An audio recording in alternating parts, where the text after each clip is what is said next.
মূল প্রোগ্রাম শুরু করার আগে আমি আমাদের দুজন এইচআর প্রফেশনাল যাদেরকে আসলে গত বছর আমরা হারিয়েছি, আমাদের স্মার্টের সাবেক এইচআর হেড শফিক ভাই, আমরা তাকে হারিয়েছি, এবং আমাদের এইচআর ক্লাবের মাহবুব ভাই, তাকে হারিয়েছি। আমরা তাদের জন্য 1 মিনিট নীরবতা দাঁড়িয়ে পালন করতে চাই।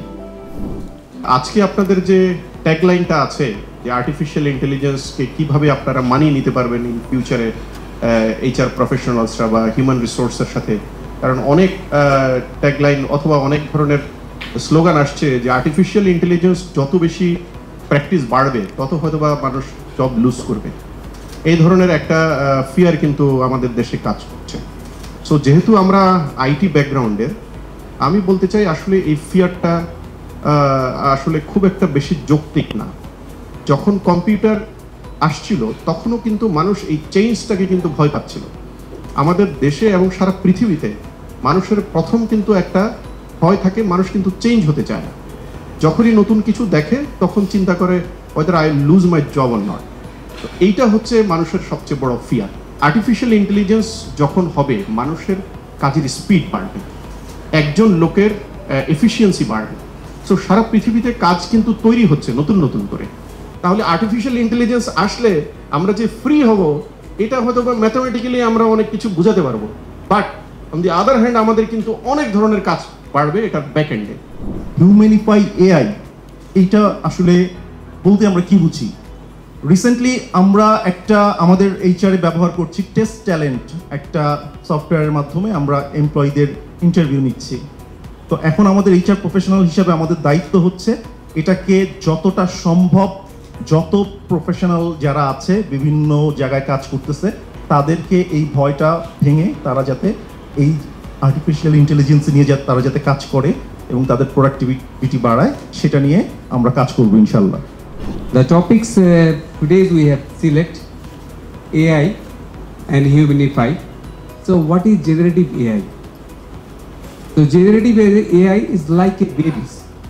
So we got some bad experience, we got some good experience, we got some bitter experience, and after getting the experience we are gradually developing. Am I right? So generative AI is like that. Moving towards a fully connected and intelligent world. তো আমরা সারাক্ষণ বলি intelligent or AI, but সেটার backbone কিন্তু আসলে আমাদের connection. আমাদের প্রত্যেকের হাতে একটা করে মোবাইল আছে, যেটার পিছনে এখন 4G আছে, ইন ফিউচার 5G আসবে, এবং the connection will be even better and better. আপনি যতই থিওরিটিক্যাল কথা বলেন না কেন, প্রয়োজন না হলে বা প্রবলেম সলভ না হলে আসলে কোনো জিনিসই ড্রাইভ করবে না। তো আমাদের এক্সেলারেশন আসবে আসলে আউট অফ নেসেসিটি, এবং এটার ফাইনাল ডেস্টিনেশন হচ্ছে এইটা, যেখানে it can work like a human. তো আমরা এখনো একটা ফ্যান্টাসি লেভেলে আছে, very far from this.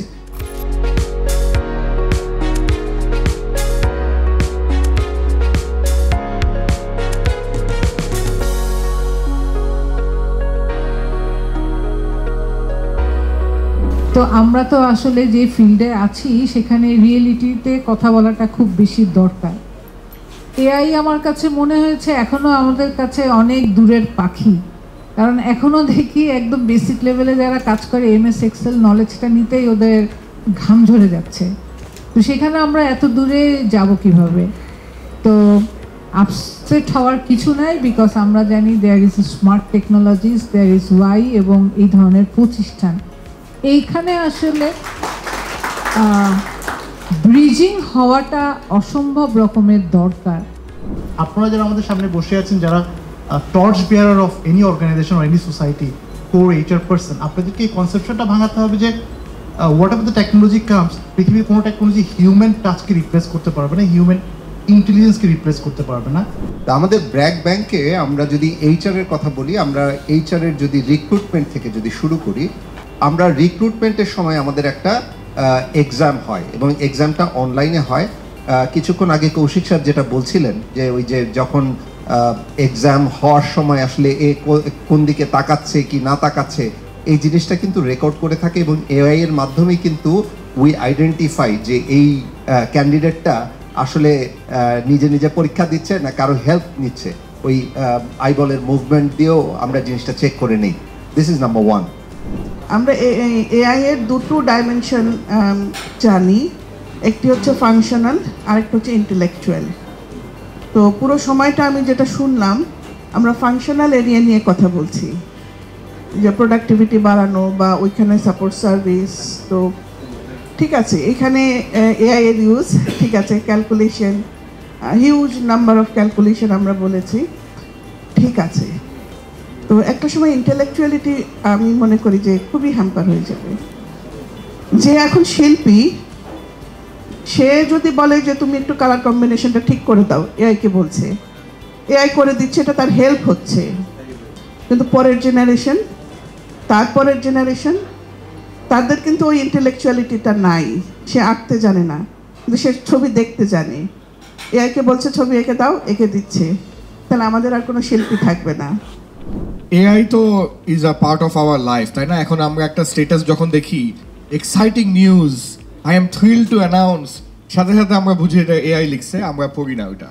তো এখন উল্টা হয়ে গেছে, যে ভুলভাল ইংলিশ লিখলে এটাকে মোর অ্যাপ্রিসিয়েট করা হয় যে একটা মানুষ সেটা লিখেছে, not written by some AI with perfect English.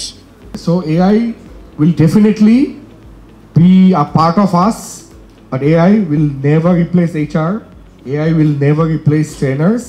They will be like, oje bole na, mama buy plastic, like a helping hand, but we are the driver. Thank you so much. Thank you. Story telling এর কোনো বিকল্প নাই, because if I am getting more and more customer oriented, customer needs a story. Story না বললে জিনিসটা clear হবে।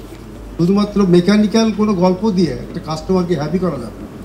আমি মনে করি যে ডুয়ালিটির ব্যাপারটা আমাদের short term, long term, whatever you call it, আজকে আমাদের ভিতরে এআইও থাকবে, হিউম্যানও থাকবে। এটা কেউ কারোর প্রতিযোগী না, বরং একজন আরেকজনকে কমপ্লিমেন্ট করছে, এই জিনিসটা মনে রাখবে। একটা জিনিস আমি অ্যাকচুয়ালি ওই আপনার সাথে ইয়ে করবো যে হ্যাঁ, আমারও একটু কনসার্ন লেগেছে যে ওই টার্মিনেটর মুভির মতো এমন একটা পর্যায়ে না চলে যাই যে মানে রোবটস কমপ্লিটলি ডিসাইড যে মানুষের আর দরকার নেই, এটা একটা মানে প্যারাসাইট, মানে ম্যাট্রিক্সে যেরকম বলেছিল। সো উই শুডন্ট গেট দেয়ার। শুধুমাত্র যদি আমরা প্রোডাক্টিভিটি, এফিসিয়েন্সি নিয়ে কথা বলি, গুড, অবশ্যই দরকার আছে, লং টার্মে দরকার আছে, বাট এর বাইরে গিয়ে আমাদের এইচআর পিপুলকে একটু ভাবতে হবে, এর বাইরে গিয়ে কতটুকু আমরা হিউম্যান হতে পারি। আমরা ওইদিকে যদি ফোকাস করি তাহলে মনে হয় যে এআই আর হিউম্যানিফাই, এই জায়গাটা আরো বেশি পিউরিফাই হবে।